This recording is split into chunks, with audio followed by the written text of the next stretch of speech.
জামাত আছে জামাতের জায়গায়, কিন্তু জামাতের ভিতরে কোনো ইসলাম নেই। ইসলাম থাকলে মানুষেরকে গীবত করে এরকম কোনো কথা বলতে পারে না।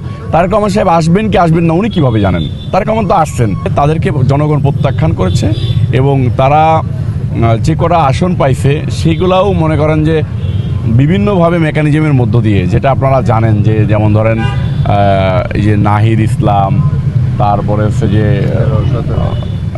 যে সরকার সদ্যবিদায়ী সরকার, তারা ইঞ্জিনিয়ারিংয়ের মধ্য দিয়ে বা করে হচ্ছে আমাদের আমিরের মান সম্মান বাঁচাইছে যে একটা দলের আমির সে বিরোধী দলের নেতা হবে, তারে আমরা মানে জিতাই দিই আর কি, এইসব করে জিতাইছে।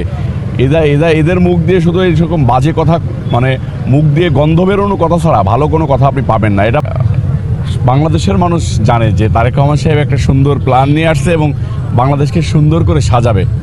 তো যারা পিছন দরজা দিয়ে ক্ষমতায় আসতে চেয়েছিল ইঞ্জিনিয়ারিংয়ের মধ্য দিয়ে, তারা মানুষের বিরুদ্ধে একটা হাইপ সৃষ্টি করতে চেয়েছিল যে রাষ্ট্রপতি জিয়াউর রহমানের পরে, দেশনেত্রী বেগম খালেদা জিয়ার পরে এরকম একজন রাষ্ট্রনায়ক পেয়েছেন, যে রাষ্ট্রনায়ক শুধু দেশকে ভালোবাসেন, দেশের মানুষকে ভালোবাসেন, দেশের মানচিত্রকে ভালোবাসেন, স্বাধীনতা সার্বভৌমত্বকে বাংলাদেশের মানুষের হৃদয়ে রাখতে চাই।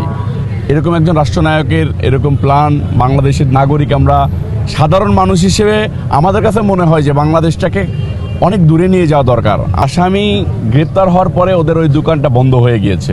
তো যখন দোকান বন্ধ হয়ে গিয়েছে তখন তো তাদের আর কোনো পুঁজি নাই, এটাই ছিল তাদের পুঁজি।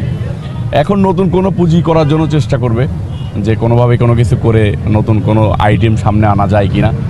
সবসময় সমালোচনাকারীদের মুখে জুতা মারা হবে। পেলোয়ালা নেতা আছে, তারা আশঙ্কায় থাকি যে কখন কোন দুর্ঘটনা ঘটে যায়। যদি দেশের আইন শৃঙ্খলা ঠিক থাকে তাহলে এই দুর্ঘটনা থেকে আমরা সকলেই পরিত্রাণ পাব। আমরা চাই যে দেশে সন্ত্রাস, নৈরাজ্য, চাঁদাবাজ, মাদক এগুলাকে সরকার শক্ত হাতে দমন করবে।